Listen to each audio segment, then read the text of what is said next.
up today, for sure.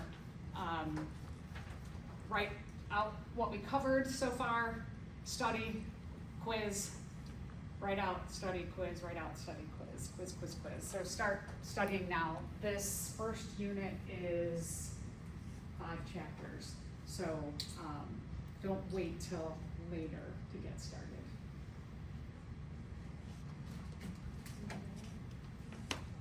Okay, so let's pick up what we left off right here.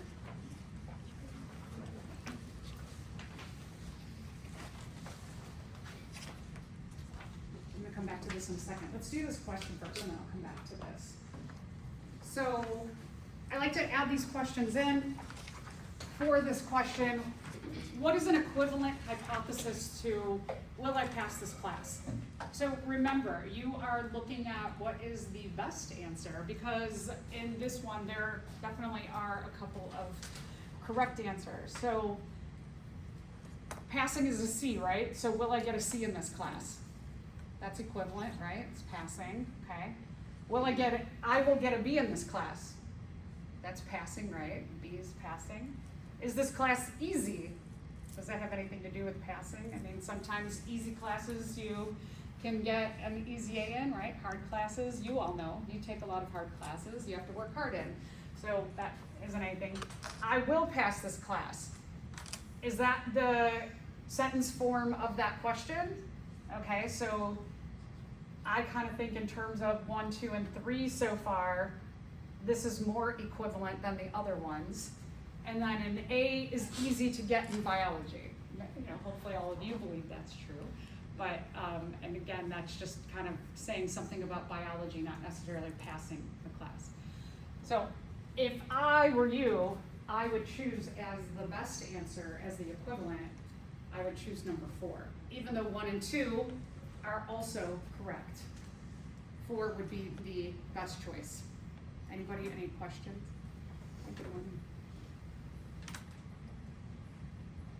Let's take a look. Let's go back to this illustration here. So this is the scientific method. A nice little review of what we talked about last week, that there are certain parts to the scientific method. We use the scientific method in any kind of science, regardless whether we're talking about biology or something else. We could be talking about physics or chemistry. All sciences use the scientific method. Now, one of the things about textbooks and information that you see out there about the steps of the scientific method, you might go to, let's say, your physics class, and in your physics class they might say there are 7 steps to the scientific method. Whereas, like, let's say in here we said there are 5 steps to the scientific method. You're like, wait, 7, 5? The number of steps isn't really important. It's what's included in that methodology. And you will find all of the same things in every different kind of scientific method, whether they say there's this many steps or that many steps. So what is included is, one, is there's an observation of some kind. And in seeing something, let's say this morning, this is exactly what happened to me on our first day of class. My car started, it just wouldn't move out of start. I couldn't get anywhere. So let's say that you get in your car and your car won't start. So that's your observation, right? You're like, oh, the car won't start. So you start asking questions in your head. Why won't it start? What's going on? And you start to form a hypothesis. You start thinking, what are the educated guesses that I can provide about why my car won't start?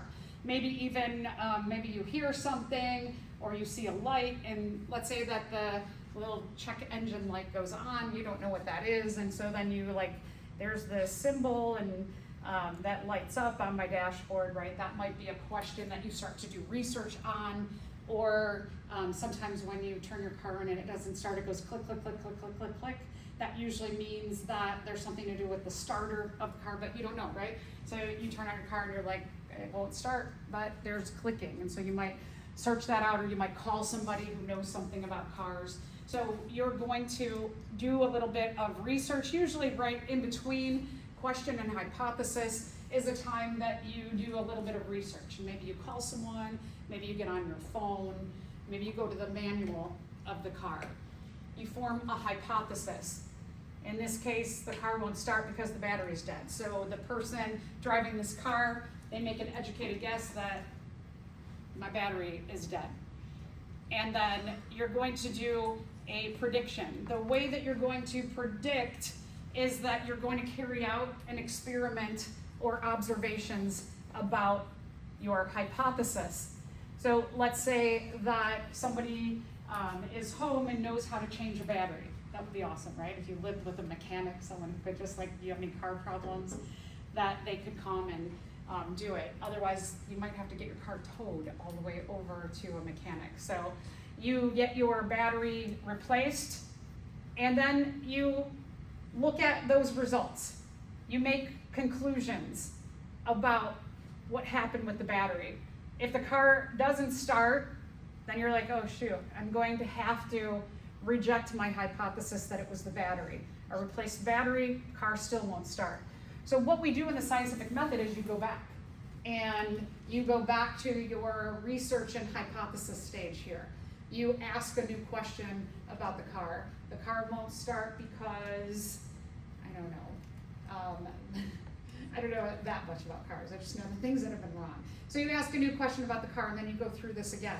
But let's say the car does start. Then you are going to make a conclusion. I'm going to accept my hypothesis that I replaced the battery and the car started. Therefore, I'm going to accept my hypothesis or support my hypothesis. And then if you're this way, you say, I reject my hypothesis. And you start all over again. In this class, because we have so many requirements to fulfill for the state of what you have to learn in this class, we have a lot of labs that we have to do. So we don't really have the opportunity when something goes awry here to propose a new hypothesis, change our experiment a little, and restart. Unfortunately, I wish I had like 2 semesters with you, so every lab that we do, if something goes wrong, you could tweak something and then try it again. So we don't get to do quite the full scientific method, but we go through these, and in our conclusion, let's say something goes wrong, that you are going to say, I reject my hypothesis because, and you're going to explain why. And in doing that with your conclusion, the other part of the scientific method that we utilize in the classroom or when you're doing research is that we do this discussion about the scientific method. Regardless whether you accept it, you're going to say, I accepted it because, and then you're going to explain that. Or if you reject it, you're still going to do a conclusion discussion where you're going to say, I rejected it, and then I'm going to try this other methodology. I'm going to try something different because, and you're going to get into it. Maybe I did a little more research and it took me to this hypothesis. So you have this opportunity of this other layer of discussion. But this is kind of, like, we use the scientific method almost every day.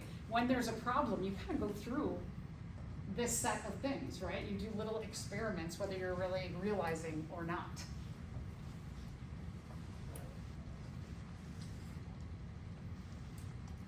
So, one of the things about science that we often like to do is that we like to do controlled experiments. And there's 2 types of situations that we establish when we're doing a controlled experiment. We have a baseline control, and I'm going to get into what does all this mean, and then a variable or an experimental group, and sometimes we have many experimental groups running in one experiment. So I want to explain what this means. So let's talk a little bit about what are variables and why are they important. A variable is something that can cause an observable change.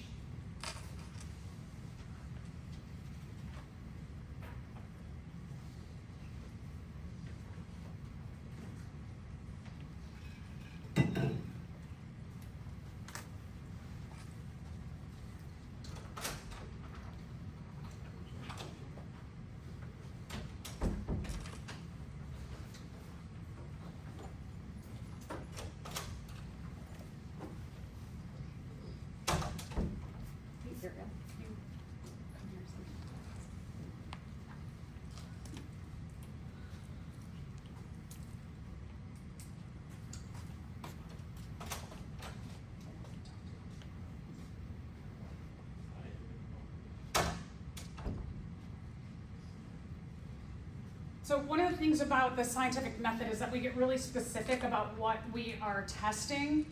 So for example, let's say that you're just like, I want to conquer so many things in this world, and I want to cure heart disease and diabetes, and I want to make a cure for COVID, and you have all these things that you're like, I want to cure all these things. Should you try and do them in one experiment? Probably not, right? That's like a lot of what we would call variables, things that can cause an observable change. So you want to focus on one thing, and then you want to also make sure when you're looking at an experiment that your environment that you are testing in doesn't also influence the way the variable outcome happens. So what I mean by that, and we'll get to this example in a second, you design what are called controls. You have a control group, and then you have your variable or many variable groups.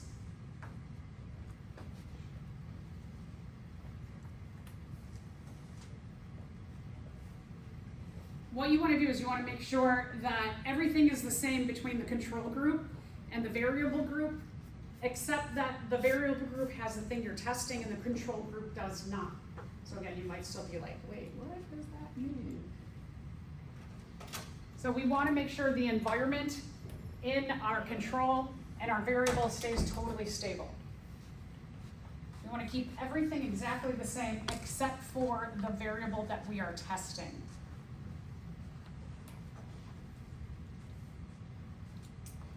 It's important because then we have a comparison between, okay, the environment is stable and I'm only looking at this one change in that environment. And again, you still might be going, what are we talking about here? So usually an example will help too. Okay, so again, a good experiment focuses on only one variable. We'll take a look at this example. So let's say that we have a group of mice. Group A of mice gets 1 pint of tap water, 1 square foot of cage, 12 hours of sunlight, and 12 hours of dark. But group B gets 1 pint of tap water, so same thing, 1 square foot of cage. They get 12 hours of sunlight, 12 hours of dark. Group A gets a total normal mouse diet.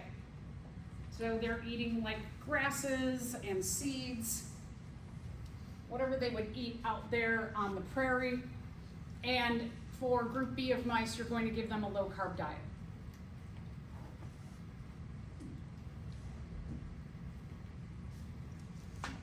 Environment is the same.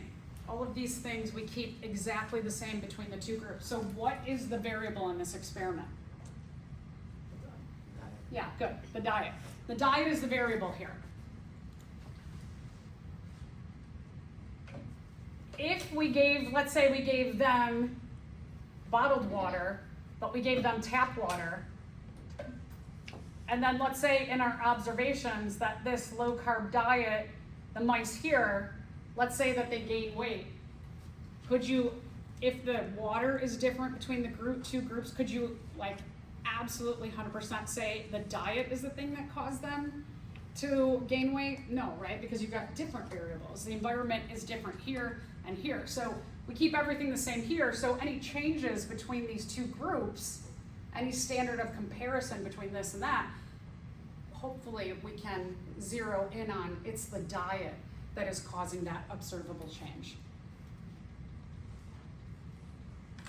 So a couple of other controlled experiments that I want to take a look at. Right, so the diet. So let's take a look at some examples again. There was an Italian researcher named Francesco Redi, and a lot of people at this time, so we go way back like 100 years, a lot of people believed that life could just, boop, be spontaneous, that life could just pop out of nowhere. And Francesco Redi was like, I don't think that's true. I mean, like, this living thing is very complex and it can just like come out of the air. That just doesn't make any sense to him. So Francesco did an experiment where he took steak and he put steak in 2 different jars. The steak were on the counter and were exposed to flies. The only difference between these 2 experiments was this jar was open, and this jar, the flies did not have access to the steak. So he watched this after several days, and after several days, the flies that could get onto that meat could get in there, they could eat a little bit of the meat, but also they could lay eggs on the meat. And what he found was that little wormy things, maggots, which then he also watched eventually became flies themselves, that those maggots would appear, but they would not appear when the flies did not have access. And so he was like, oh, the conclusion here is that these flies, they would lay eggs on the meat, but when the flies didn't have access to the meat, they couldn't do it. So these living things, a lot of people thought that, oh, well, there's like food on the counter and it gets either moldy or something like the maggots appear. It must be just poof, they came out of nowhere. Everything came out of nowhere, and Francesco was like, no. And so he was able to show in a controlled experiment where there was only one change in the environment, which was either allowing the flies access or not, that made the difference in these living things appearing. All right, another experiment. These are what we call widow birds. And one of the observations about widow birds was some of them have long tails. An observation that's been made about the widow birds is the longer the tail, the more females chose long-tailed males as their mate. So an experiment was set up where you had one widow bird whose tail was the average size. And then this widow bird here, they cut down the tail and then glued on an extra piece of tail and made it the same as the average. And this one, the tail was cut short. So it had a shorter tail. And then this one, who had an average sized tail, they glued on an extra piece. So the variable in this experiment is the tail length. Everything else was kept the same. And what they found after a week, that this male with the average sized tail, it had fathered 1 nest in that week. And the one who had the short tail that had tail added on was the same. They did have the same size tail. So it didn't matter whether the tail was like the normal tail or even if they got like a fake add-on. The tail, the one that the tail got cut short, that it had about a half of a nest. So it did have less of a nest size. And then the one that had the extra add-on, it had the normal size and then extra, it had 2. So here, the conclusion to this variable experiment where the tail length was the only thing that was different was that shorter tails had less mating opportunities, average tails had the average amount of mating opportunities, and a long-tailed widow bird had more mating opportunities. Okay, so little situation here. Members of the population of wild Palos Hills monkeys have been found dead near the stream that runs through their home forest. Along that stream to the south are residential homes, and to the north is an iPhone factory. So what I want you to do in groups of, let's do 3 or 4, get together with 3 or 4 people, and I want you to state a question you have based on the information that you've been given. Now, a lot of questions can come up, so we'll see that based on you all, what questions you come up with. I want you to formulate a hypothesis as a group and design a quick controlled experiment.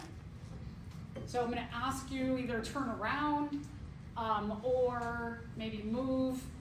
If y'all can get together with like 2, 3, 4 people, that would be great. But maybe you 2 can turn around and talk to the person behind you. What did you say, Presley?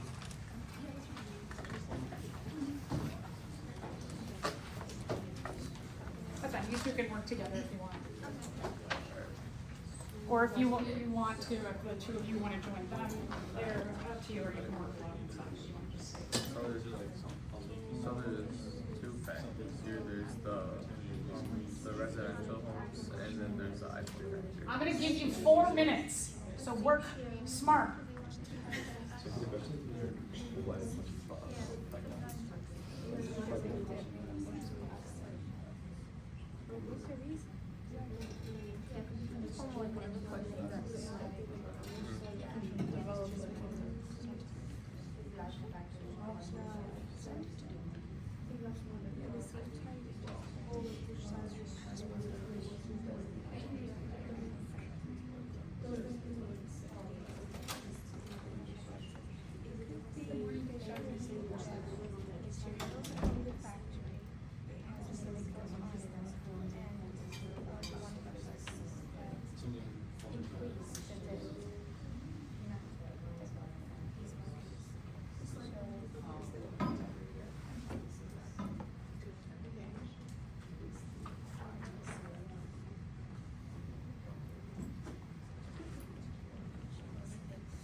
We just went through the scientific method, went through a couple of examples, and then we are right here, and everybody's just looking this over and discussing. So if you want to just kind of think about it, I know you just came in.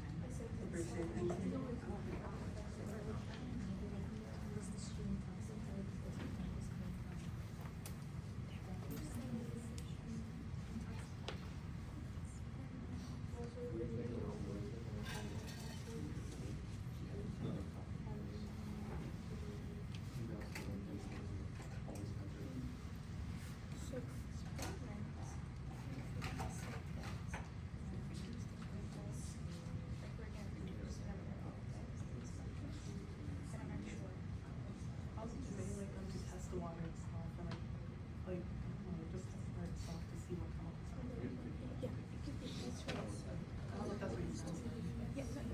No, you said it correct. That's what I'm saying. So, if you want to that's right. But I don't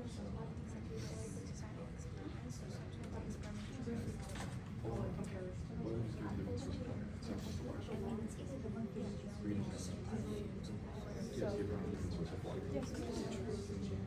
so just as the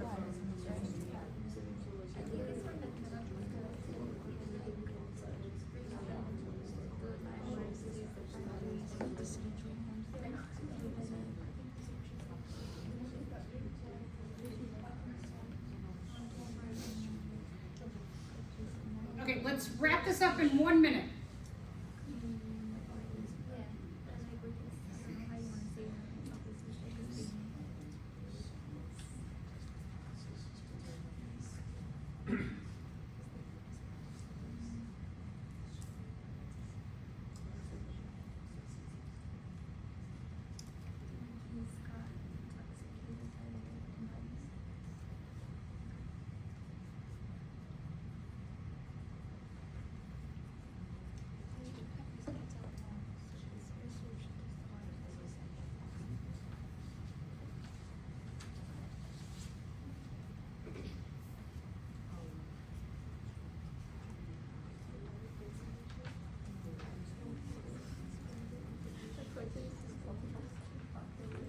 This is Kitty so it's basically.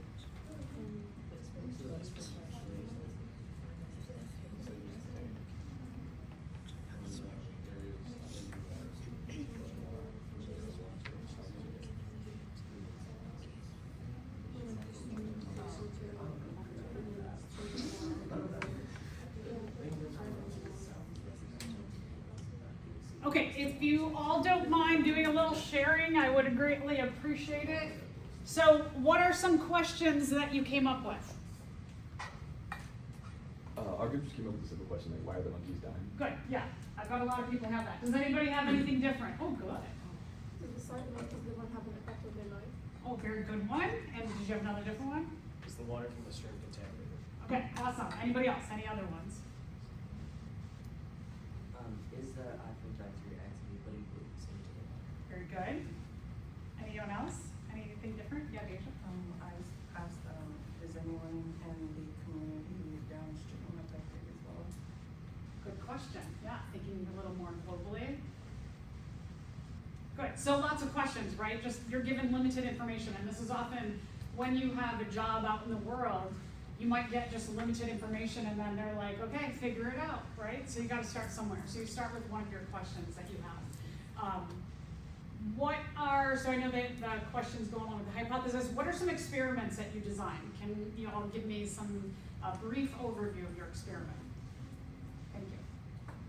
So basically what we designed was we would take a group of monkeys and we would give them the water from the stream, and then we would take a control group of monkeys and then we would make them drink water, either tap water or water from a different stream, although then introduce competitive variables.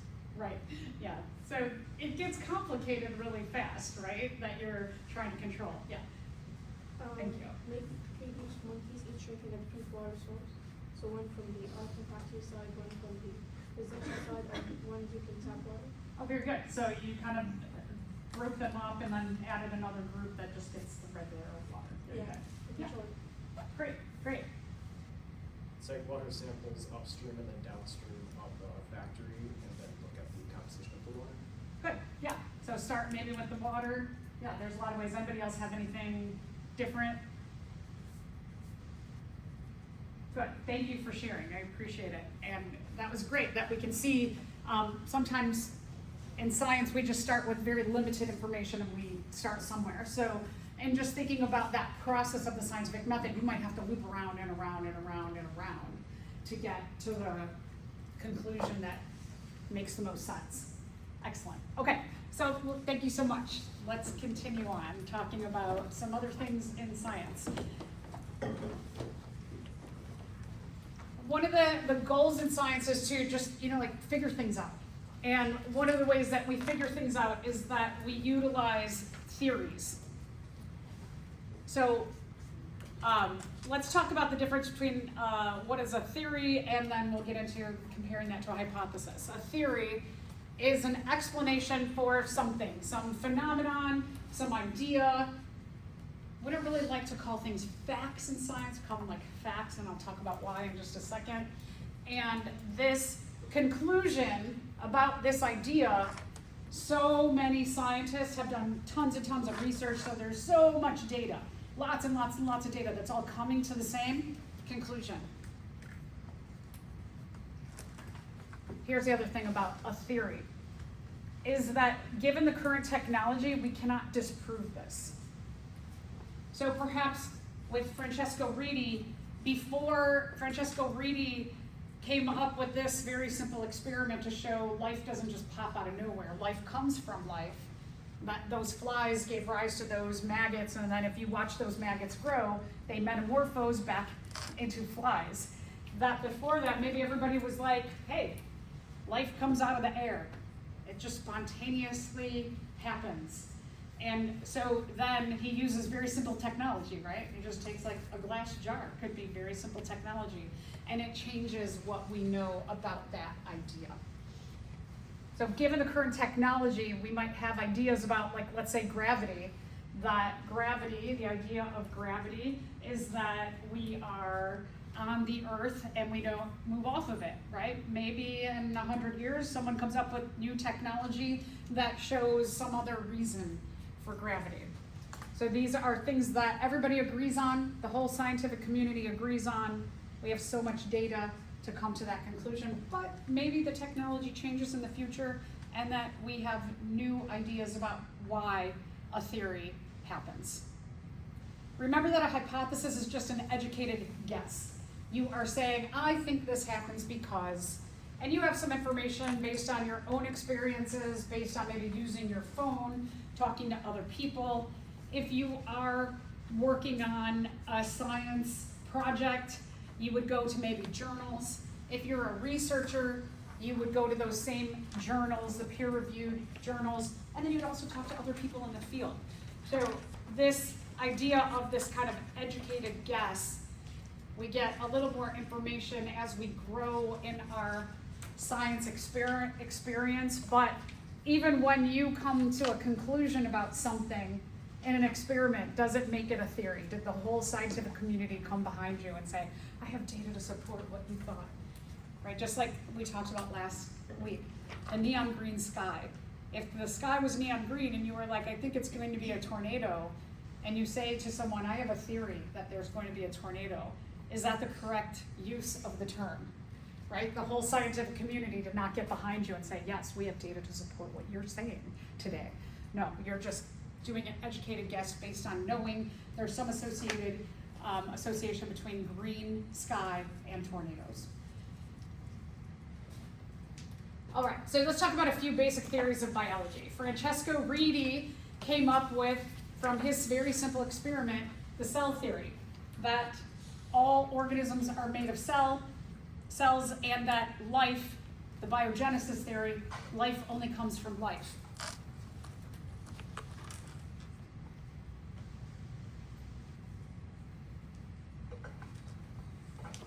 Just like with inheritance, people knew that somehow parents gave something to offspring because the offspring looked very similar to the parents, right?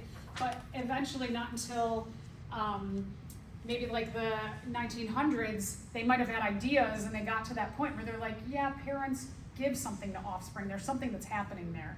But they didn't have the terms DNA, genes, nucleotides to support that until much later. So we know that even in these things here, that again, technology plays a key role. And eventually we get to, with these big theories like the theory of evolution, and I'll get to this in a little bit, that living things change over time, living things come from a common ancestor, and they are adapted. And like I said about genetics, that all organisms, so this is pretty wild, that all organisms, even unicellular, simple organisms, like one little cell, they have the same nucleotides or DNA that we have as complex organisms. So we know there is some relationship between these two, that there is some kind of common ancestor out there that had this basic DNA. And we'll talk more again about evolution in a sec. The terms law and principle mean the same thing as theory, that if you use something like the laws of thermodynamics or Archimedes' principle, these terms, law and principle, also mean there's a lot of scientists who have tons of data that support the same conclusion. All right, so biology. What is biology? That B-I-O means living thing. L-O-G-Y refers to the study of. When we talk about living things, we mean this term organisms. The biological term for living things is organisms. B-I-O refers to living things or organisms. So anytime you see B-I-O in a word, it means something about a living thing. All right, so let's think about this. If I were to say to you, give me a definition for a living thing. Think about that for a few seconds. How would you define a living thing? We're complicated, right? Living things. Yeah. Contains DNA. It what? I'm sorry. Contains DNA. Contains DNA. Okay, so yeah, that's true. Do you have something else to add? Has to reproduce. Has to reproduce. Yeah. Mm-hmm. Can grow. Can grow. Metabolism. Has metabolism. Uses energy. So there's a lot of things going on, right? That all of you are correct. That living things are not just, there's not just like a short little definition, but there's a lot of characteristics that make up a living thing. And so we're going to take a look at these specific characteristics of which you all contributed to them, that all living things have all of these characteristics. Now, if you have something that is a non-living thing, and let's say they meet most of them, but not all of the characteristics that make up a living thing, they're not a living thing. So living things have to meet all of the following characteristics. Okay, so let's take a look at the first one. They acquire and use materials and energy. So there's that metabolism.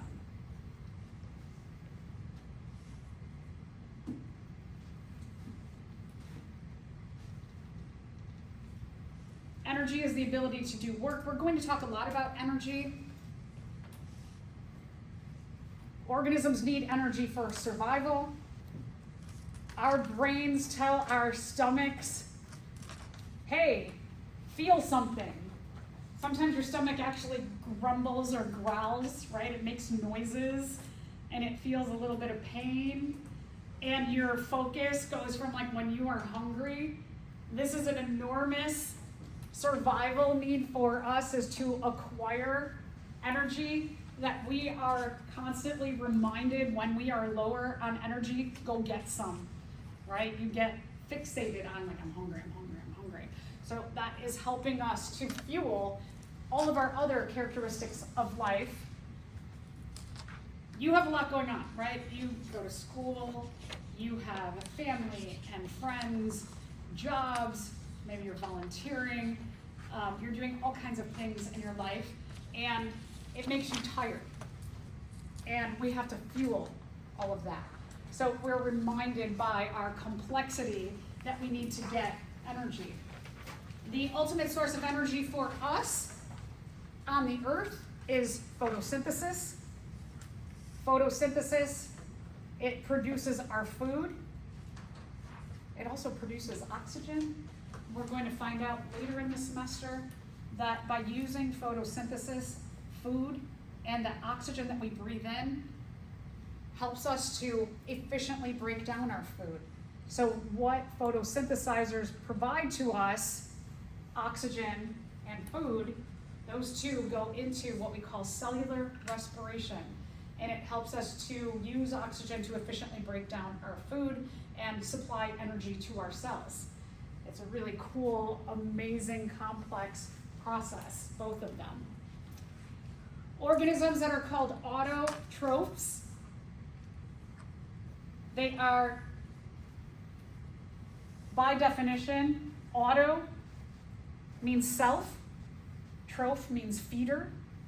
So it's not like you, right, we can all feed ourselves. That does not make us an autotroph. What is meant by they can feed themselves is within their cells. They can feed their cells. So we can't do that. We don't have the ability to photosynthesize. They have chloroplasts that harness energy from the sun and utilize carbon dioxide and water. It goes through a process of photosynthesis to produce sugar and produce oxygen. And so they can make the things that go into cellular respiration right in their own cells. So their cells can do photosynthesis to feed cellular respiration, which is an efficient way to break down our food, and they can make more food, and they can break down more food, and they can keep doing that all within one cell. So they are what we would call an autotroph. We are what we call a heterotroph. Hetero means other. That means we have to get our energy sources from somewhere other than our own cells. Our cells do not give us our energy. Our cells have to go out and get it. So we have to acquire our food from somewhere other than our own cells. And when we break down our food within our cells using the process of cellular respiration, that is called our metabolism. So I think kind of an interesting thing that your metabolism, we often think about metabolism holistically, like how many calories can I take in? How many can I burn in a day? Does that equate to either kind of like maintaining your weight, gaining weight, or losing weight? But really when we're talking about metabolism, it goes down to the cellular level, all the way down to our individual cells. And our metabolism is all those chemical reactions that break down our food using oxygen and give our cells all of the little tiny bits of energy that we need to fuel everything.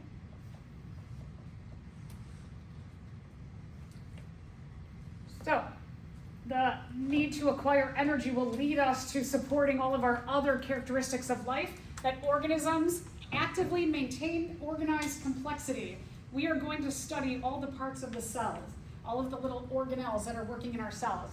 our cells, like even though we're a really complex organism, even our little unicellular parts, they are very, very complex.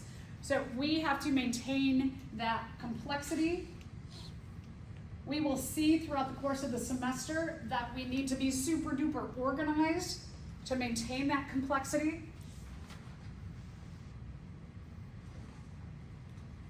In this picture, you can see a bunch of like circles and shapes in there, and that's showing you that there's some kind of organization in here.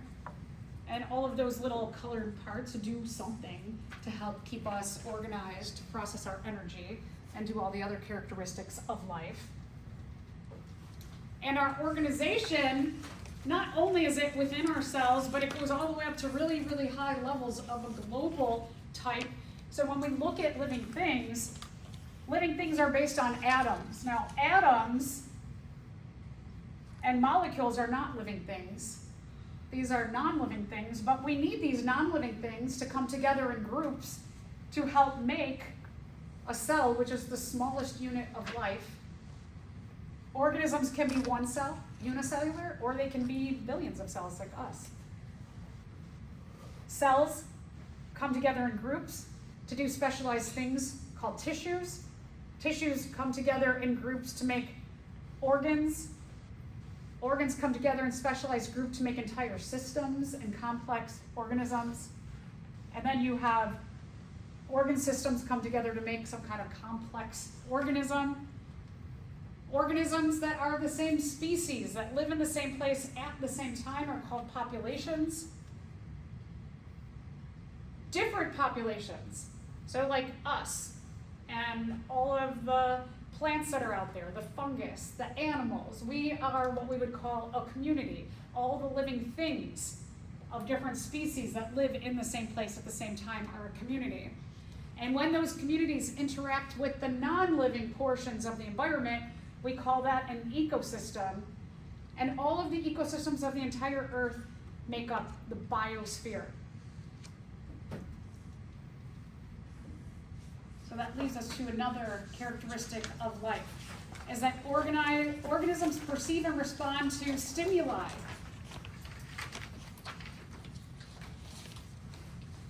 As an organism, we are constantly responding to things that happen around us.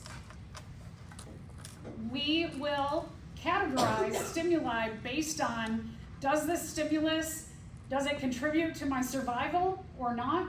Something that you need for your survival, like the first characteristic of life, energy. Like I see, for example, a really lovely, some fruit there carried with her. It is important, right? It's right there on the desk. It says, this is important to my survival. I'm going to carry this with me. So that we know that that is high on the list of stimuli, is that stimulus of that food is going to be important to consume throughout the day to keep the brain moving and working so there can be good focus, but also to keep my energy sources up so I don't die. So our response to stimuli, it can be either internal or external, or work together externally than internally, right? We get our food externally, we put it in internally.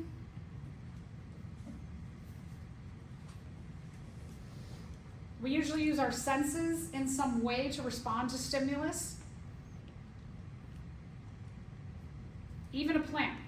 If you think, well, plants don't really move, but if you take a plant and you put it near a window, the plant will start to lean. All of your plants will start to lean toward the window because that's their source of sunlight. So they start to reach toward that stimulus of the sun. Our responses to stimuli help us survive. Just like if I just took this folder and I start chucking it through the room, right, I can see already people are like, whoa, you're gonna move, right? That is your response to stimulus. You're going to respond by, I don't wanna get hurt and die, by somebody throwing something at me, so you move, you use your senses. And your responses to stimuli around you, that's what we call our behaviors as an organism. Our behaviors of eating, right? We even categorize the way that we eat and how we eat as humans. You might be a vegan or a vegetarian. You might be, most of us are probably omnivores, where you eat a wide variety of things. Some of you may be carnivores, where you're eating predominantly animal sources. But most of us are probably being like an omnivore and a combination of those things. Organisms have the need to grow. Every organism at some point in time grows in size. We have what are called life cycles. Life cycles start at the cellular level, that cells will grow to twice their size and split into two. If you are a unicellular organism, as a unicellular organism, you're going to grow to twice your size, you're going to make two new yous. Or us, we have very complex processes where we have to make sperm and egg, and then they have to come together, and then they combine nuclei. And then those cells, that first cell goes to 2, 4, 6, 8. So we know that our cells do divide to create either new individuals or new cells. And then also another characteristic that was mentioned, organisms reproduce, they grow and they reproduce. And so building on that growth, reproduction is the ability to make a copy of oneself. If you thought about the definition of reproduction, it's not super sexy now, is it, right? Just making a copy. Asexual reproduction, as I mentioned, simple organisms will grow to twice their size and they'll split into two.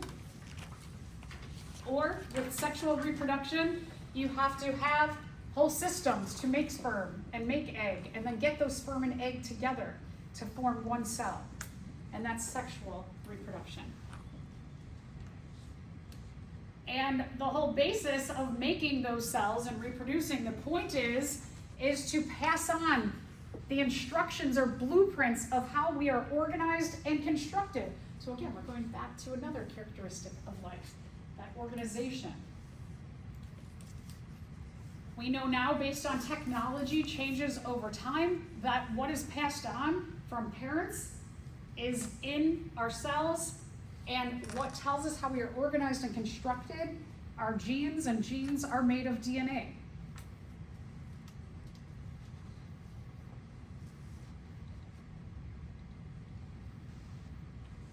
DNA is passed on from parent to offspring, whether we're talking about asexual reproduction or sexual reproduction, but that DNA is passed on to the next cells.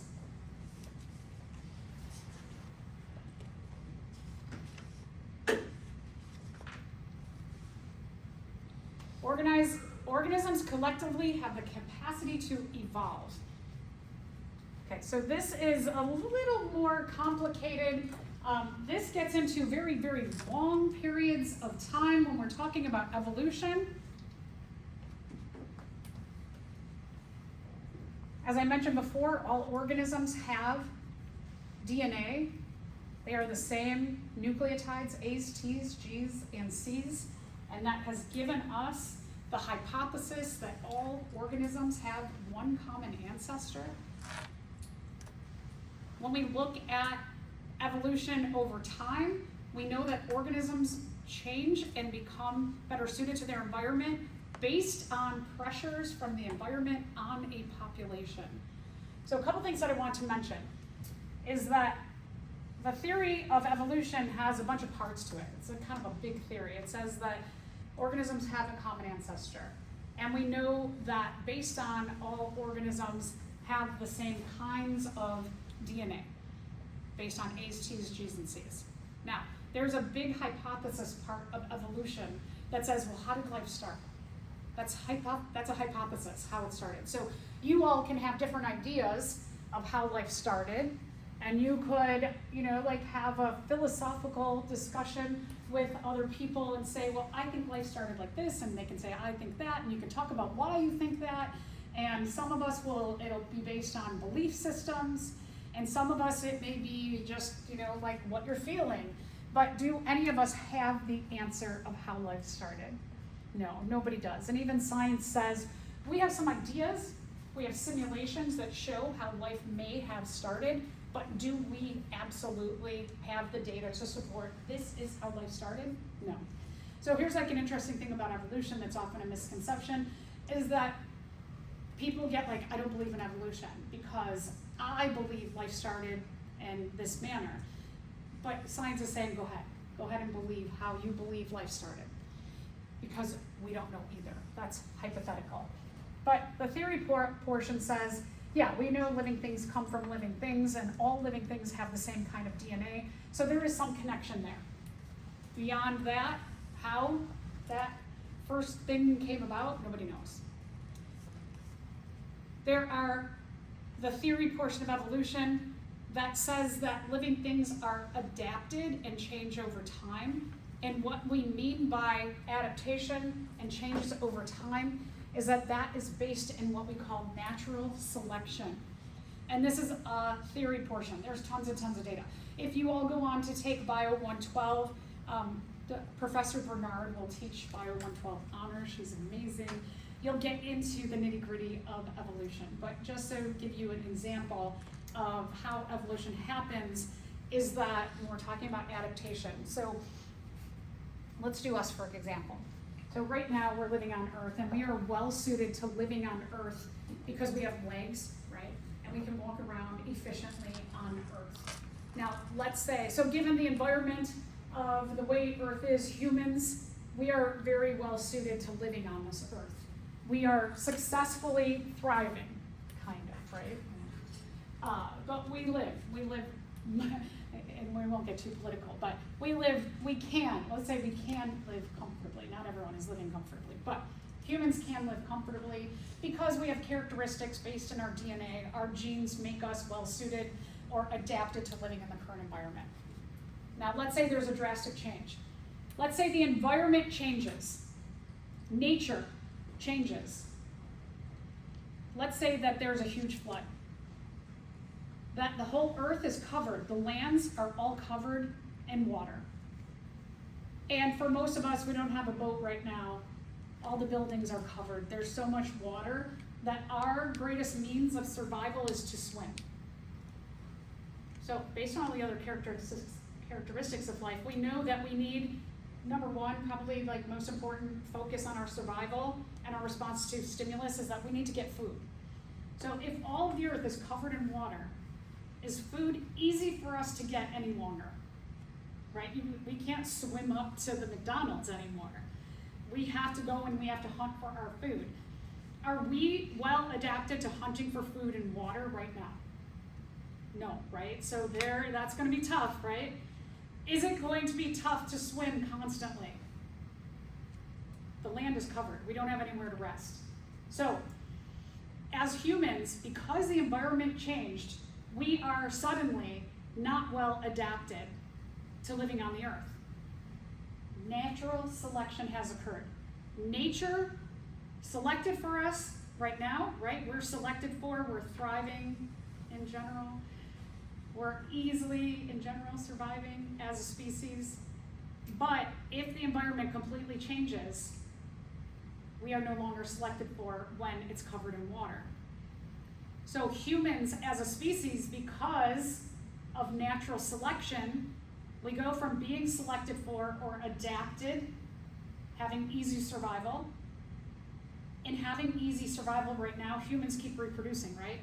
As a species, our population number keeps going up. So we know that we are well adapted. Floods happen. There's water everywhere. What are we so focused on? Number one, if it is flooded, what two things are we trying to do? We're trying to swim for our survival, right? Trying to swim and breathe. We gotta keep breathing oxygen. And two, we're looking for food. We're constantly hunting for food.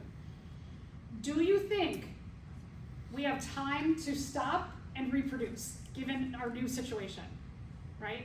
If you're constantly swimming and trying to breathe, and you are looking and hunting for food, are you gonna be like, let's time out here and let's have some sex and have some babies? Are we going to be focused on like, okay, I gotta swim really, really hard and breathe, and I gotta get food. Let me bring some offspring into this, who I also have to help swim and breathe and get food. Is that a good idea? No, right? So we are no longer selected for. The environment has changed. Nature now does not select for us. So humans, what might happen to humans? Might we die off in this new situation? Yeah, so if the environment changes, all of a sudden humans who are thriving, 8 billion plus of us, could go down to gone. organisms over time have dealt with extinction because of climate change for billions of years. Over 90% of all species who have ever lived have gone extinct because climates have changed. Nature selected for them and then didn't select for them. Sometimes climate change has really, really big events. There have been 6 different major catastrophes in terms of climate change that have happened in the history of life. So the last recent one was the meteorite that crashed into the Yucatan Peninsula. And at that time, when we're going back 80 million years, dinosaurs were selected for. Big, they were really, really big, right? Big plants were selected for. Everything was really big. Everything was selected for to be big at that time. There were mutations that happened and mammals started to proliferate at that time. When the dinosaurs were around, the mammals were really, really small. And the mammals were like snacks. They could be just snacks for dinosaurs. They'd be like, little pieces of food here. So the mammals stayed out of the way of the dinosaurs. And they lived in the trees, and they lived in caves and burrows, and they were most active at night. Because dinosaurs, who are reptiles, they had no ability to harness heat in the way that the mammals could. So we have this mutation that allows us to take heat and harness it and keep our bodies at a regular body temperature, whereas dinosaurs, they didn't have that ability. They constantly lost heat to their environment. So they were not active at night. As soon as it got cold, they were like, oh, I'm so tired. I can't fuel my cells in the way I could get heat energy from the sun to keep active. So at nighttime, dinosaurs rested, and then the little mammals came out, and they were like, we can be active now. Then this meteorite hits, and this meteorite was huge. And what that meteorite did was it stirred up tons of dust into our atmosphere. And one of the things that's unique about the Earth is we have this bubble, or this atmosphere. And that atmosphere, our bubble, does a number of really important things. It takes heat energy and it makes our bubble, our Earth, regulated in temperature. And it's regulated just at the right temperature so that living things can thrive at the distance we are from the sun in our little bubble. That dust covers our bubble and it shades out sunlight, the majority of sunlight from getting to the Earth. So now really big plants are struggling to get enough sunlight with carbon dioxide and water to make food, and the big plants start to die off. Little plants are like, okay, we can still grow, we're little, we can get just enough sunlight. But the little plants weren't enough food for the herbivore dinosaurs. So the herbivore dinosaurs, they start to die off. Plants start to die off.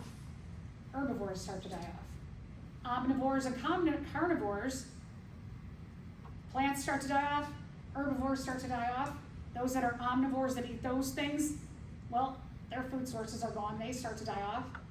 And the main carnivores, if everything else is dying off, they don't have enough food.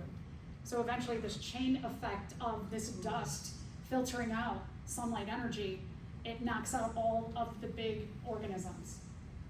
But little plants do well, and the little mammals who eat the little plants are like, cool, we can eat, we have enough to eat. So the dinosaurs die off, and now the mammals start to rule the earth. And so we have this event that happens that totally changes. The majority of species die off, and those that were just like weirdly adapted at that time, they thrive. Why mammals were there? It's all a bunch of mutations that happened. So there's a lot of mutations. Mutations that lead to our characteristics or traits, they all happen by chance. So when a cell has its genome of all of its DNA and genes that it has, what it's doing when it is making offspring, when our cells are making egg or sperm, when a unicellular organism is going to grow to twice its size, it's going to copy its genome and give one copy of its genome to each new cell that it creates. So when we copy our DNA, it's a big process. If we think about like a textbook, let's say a textbook, our textbook, if we looked at the paper copy, it'd be about this thick. If I said to you, by Thursday, or by Wednesday rather, by Wednesday, you have to copy the textbook in full. That's a lot, yeah, that's a lot, right?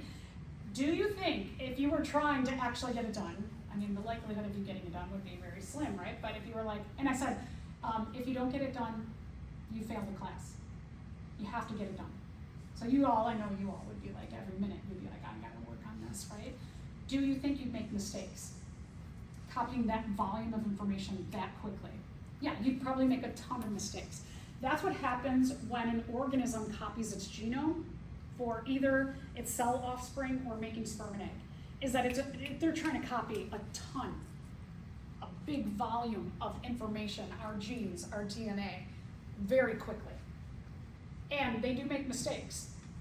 The definition of mutation is making a mistake in the copying of the DNA. So, do cells purposefully make mutations? No, they don't do it on purpose. They're just like, okay, I gotta copy this volume of DNA. Mutations, so let's just think about, like, if someone said to you, hey, you're a mutant, I would take that and I would go, yes, thank you. Thank you very much.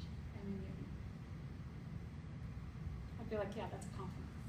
So when we're talking about mutations, we might think, like, especially we're kind of conditioned from different movies, that every time there's a mutant in a movie, they're like, someone's against them, right? The mutant is bad. But mutation, what it really results in is, one, it can result in bad things. So it can result in a change that's really, really bad for the organism. We might think of mutations as focused on, they cause diseases. But sometimes mutations provide something that's like an equivalent to what the cell intended to make. It ends up being the same characteristic, no change. And sometimes it equates to a different change that's neither good nor bad. So, like, for example, if you have, it's really hard to come up with something neither good nor bad. Let's just say handedness. In general, being left-handed or right-handed, it's not something that one is, and we'll get into like a little connection with it, but one's not necessarily better or worse than the other, right? Just like you favor one hand or the other. So that's like okay, so we have a mutation, right? Most people were probably right-handed, most organisms were probably right-handed, and then a mutation happened and the left hand was favored. So that's really not that big of a deal. You might get a mutation that just adds another trait or characteristic to a population without it being good or bad. But then sometimes we get mutations that are actually better, that make an organism better. And so let's say that, I'm just totally making this up, but my example, let's say that with humans that, this is actually the opposite, but just to make my point true, let's say that everybody had green eyes to begin with, that all organisms have green eyes, and that there's a mutation for brown eyes. Now what brown eyes do is that brown eyes provide more melanin or pigment in front of the eyeball. And having brown eyes is actually beneficial because it filters out more of harmful UV rays. And so, for example, it's actually the opposite. Most people were probably hypothesized we have brown first and then the other two mutations happen of green and blue. But here's an example where there might be a change in a population where it makes the organism better, helps them to survive better. So mutations have that kind of gamut. But here's the thing about mutations, is mutations are not guided, chosen. You can't will them, right? If I'm going to reproduce, I can't be like, I am going to make my egg have these traits and characteristics. Can I will that? Can I direct that just in my own body? No, right? So you get what you get, right? And all of that is it's all a crapshoot of what is going to happen in the copying of the DNA from parent to offspring. So from our common ancestor as an organism, some kind of like hypothetically single-celled organism, that single-celled organism starts to reproduce and it has mutations and it starts to give rise to other organisms. And then those other organisms deal with the environment they live in, whether they survive or not. And they either survive and keep making mutations and changing as a group, but then the environment could change and they could all die off. So what is favored today could be totally gone tomorrow. And that's evolution. Evolution is really, the majority of it, it's based on chance. It's all a crapshoot. How and why humans are here is a mistake. It's a mistake in DNA being copied and us matching environmental conditions at this specific certain time. And every organism on the earth right now that is surviving, it's all a crapshoot why and how they're here. It's kind of interesting, I think. Okay, so that's just kind of like a little background about evolution, because I know a lot of times there's a lot of questions about evolution. But the biggest thing, natural selection. Nature selects for organisms that are successfully adapted to survive right now.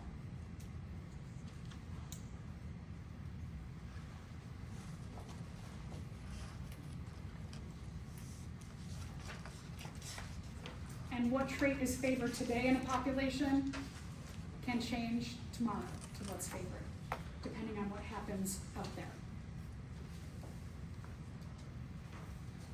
So I have this example in your notes. Okay, over time, the eyesight of the hawk has gotten keener. Alito's hawks survived by being able to spot brown mice and brown grass.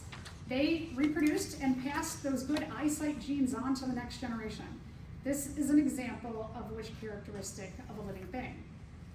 So, are we talking about growing in this? I mean, you might be a little bit if we're talking about like reproducing, that previous to that is growing. All right, if you were like reproduction, right? There's something mentioned, let's say you skim this and you see reproduce and you're like reproduction. Is that the correct answer though? What's the best answer? What do we really get into in this whole example? Homeostasis? Ability to evolve? Response to stimuli? Maybe a little bit, right? But what's the best answer? So the best answer is ability to evolve.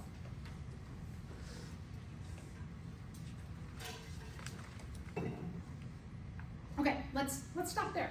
We'll finish up the rest of this chapter on Wednesday. Today in lab, you are working on lab 1. So I'll do a little pre-lab. Let's get down there to 168. I'll do a little pre-lab. Certainly if you have to use the restroom, it's about an hour and 15 minutes. Use the restroom.